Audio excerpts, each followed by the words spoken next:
आता बघूयात राजकीय बातम्यांचा सुपरफास्ट आढावा।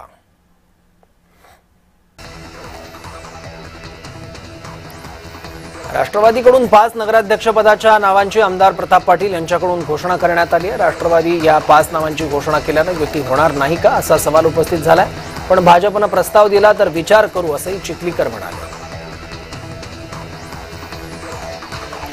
अजित पवार यांनी अमित शहांकडे विनवण्या केल्या असतील। पार्थ पवार प्रकरणावर अंजली दमानिया यांनी आरोप केले। तसं असल्यास शहा आणि ईडी विरोधात याचिका दाखल करावी लागेल असं अंजली दमानिया यांनी म्हटलंय।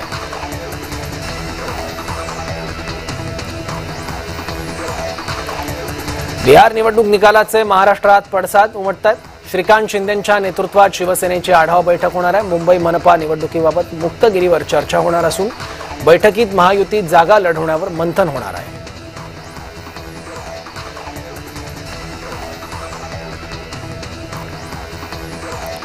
सरकारने महिलांना दिलेल्या 10,000चा फायदा झाला। बिहारमधील एनडीएच्या विजयावर शरद पवारांनी प्रतिक्रिया दिली आहे।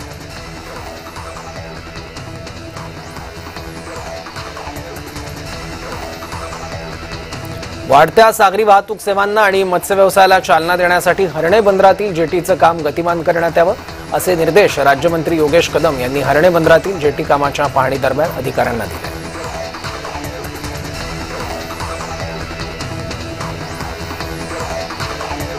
अमरावतीत अजित पवार गटाला धक्का बसलाय। अजित पवार गटाच्या कार्यकर्त्यांनी भाजपत प्रवेश केलाय।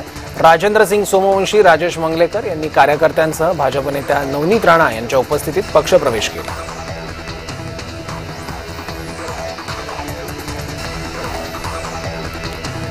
नांदेडमध्ये राष्ट्रवादी काँग्रेसने 5 नगराध्यक्षपदाच्या नावांची शुक्रवारी घोषणा केली। आमदार प्रताप पाटील यांनी या नावांची घोषणा केली असून युती होणार नाही का असा सवाल उपस्थित झालाय, पण भाजपने प्रस्ताव दिला तर विचार करू असंही चिखलीकर म्हणाले।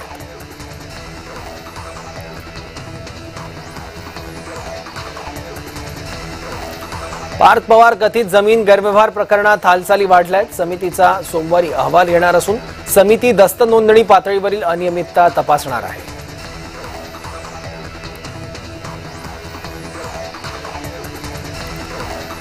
पुणे जमीन प्रकरणी काँग्रेस नेते विजय वडेट्टीवार यांनी मुख्यमंत्र्यांना पत्र लिहिलंय। पुणे मुंडवा जमीन प्रकरणी संबंधितांवर फौजदारी गुन्हे दाखल करण्याची मागणी करण्यात आली आहे। या जमीन प्रकरणी नेमलेल्या चौकशी समितीमधील अधिकारी सुद्धा त्या प्रकरणात सहभागी असल्यानं समिती रद्द करावी अशी देखील मागणी करण्यात आली आहे।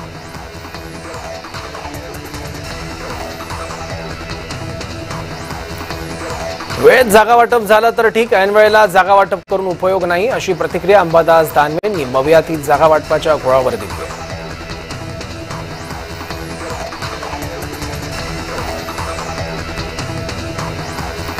आगामी निवडणुकीची रणधुमाळी सुरू असताना मंत्री भरत गोगावले यांनी सुनील तटकरे यांना धक्का दिलाय। महाडमध्ये राष्ट्रवादी काँग्रेसच्या पूजा गोविलकर यांनी कार्यकर्त्यांसह शिवसेनेत प्रवेश केलाय। गोविलकर या स्नेहल जगताप यांच्या कट्टर समर्थक म्हणून ओळखल्या जात होत्या।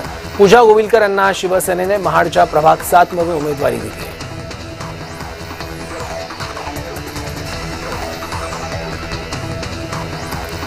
अलिबाग नगरपालिका निवडणुकीसाठी महायुतीचा नगराध्यक्षपदाच्या उमेदवाराचा शोध संपलाय। ठाकरे गटाच्या माजी नगरसेविका तनुजा पेरेकर यांनी भाजपमध्ये प्रवेश केला असून त्यांना अलिबागच्या नगराध्यक्षपदाची उमेदवारी देण्यात आली आहे। भाजपचे रायगड जिल्हाध्यक्ष खासदार धैर्यशील पाटील यांनी तनुजा पेरेकर यांच्या उमेदवारीची घोषणा केली आहे।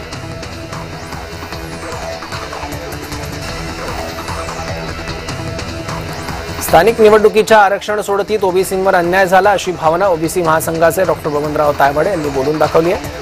या प्रकरणी मुख्यमंत्री देवेंद्र फडणवीस यांना भेटणार आणि राज्य निवडणूक आयोगाला तक्रार करणार, गरज पडल्यास कोर्टात जाणार अशी भूमिका त्यांनी घेतली आहे।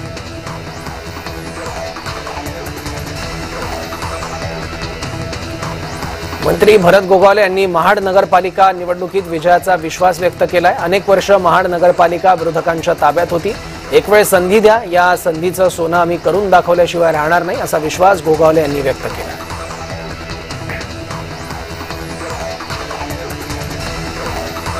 वंचित बहुजन आघाडी 25 नोव्हेंबर रोजी शिवाजी पार्कमध्ये संविधान सन्मान महासभा आयोजित करणार आहे। प्रकाश आंबेडकर यांनी नागरिकांना मोठ्या संख्येने उपस्थित राहण्याचं आवाहन केलंय। संविधान प्रेमी नागरिकांनी उपस्थित राहावं असं आवाहन आघाडीकडून करण्यात आलं।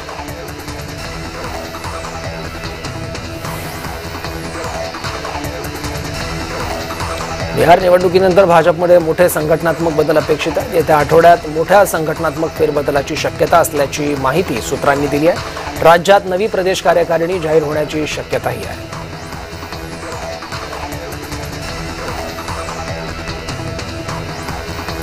ठाकरेंच्या बॅनरला प्रत्युत्तर म्हणून भाजपकडून दादर परिसरात बॅनर लावण्यात आले. या बॅनरवर परिवाराचा नाही, मुंबईचा सेवक तोच नगरसेवक अशा आशयाचं मजकूर लावत भाजपने ठाकरेंना डिवचलंय. त्यामुळे येणाऱ्या स्थानिक निवडणुकीत कोणाचा झेंडा फडकणार हे पाहणं महत्त्वाचं ठरणार आहे.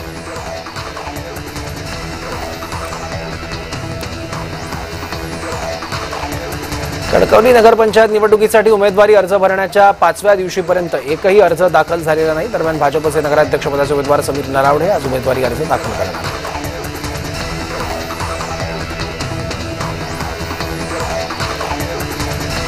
बिहारच्या निकालावरून भाजप नेते मंत्री चंद्रकांत पाटील यांनी राष्ट्रवादी आणि पवन गटाला एकत्र येण्यावर टीका केली आहे. बिहारचे निकाल पाहिले का, कोणीही एकत्र येण्यानं काही फरक पडत नाही असा टोमणा चंद्रकांत पाटलांनी राष्ट्रवादीला लगावला आहे.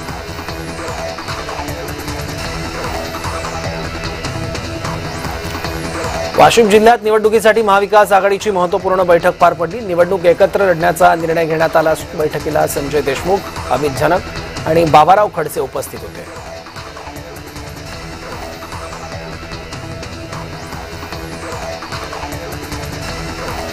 उपमुख्यमंत्री एकनाथ शिंदे यांनी बिहारमधील विजयानंतर पंतप्रधान मोदी, अमित शहा आणि भाजपचे अध्यक्ष जे.पी. नड्डा यांना विजयाबद्दल शुभेच्छा दिल्या. बिहारमध्ये झालेला विजय हा आपल्या नेतृत्वाखाली झालेली विकास कामं आणि सुशासनाचा विजय असल्याचं यावेळी शिंदे यांनी पंतप्रधानांना सांगितलं.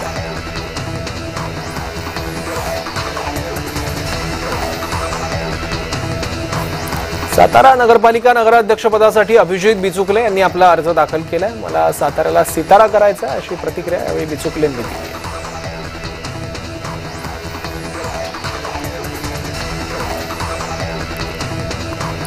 वस्त्रोद्योग मंत्री संजय सावकारे यांच्या पत्नी रजनी सावकारे भुसावळमधून नगराध्यक्षपदाच्या रिंगणात उतरल्या आहेत. भुसावळ नगर परिषद निवडणुकीत रजनी सावकारे यांनी नगराध्यक्षपदाचा उमेदवारी अर्ज दाखल केलाय.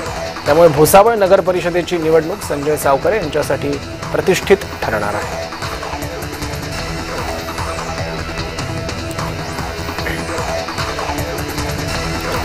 पूरग्रस्त शेतकऱ्यांसाठी राज्य सरकारनं महत्त्वाचा निर्णय घेतलाय. खरडलेल्या शेतजमिनीसाठी मोफत माती, गाळ, मुरुम देण्याचा निर्णय महसूल मंत्री बावनकुळे यांनी घेतलाय. या शासन निर्णयाच्या तात्काळ अंमलबजावणीचे आदेश जिल्हाधिकाऱ्यांना दिले आहेत.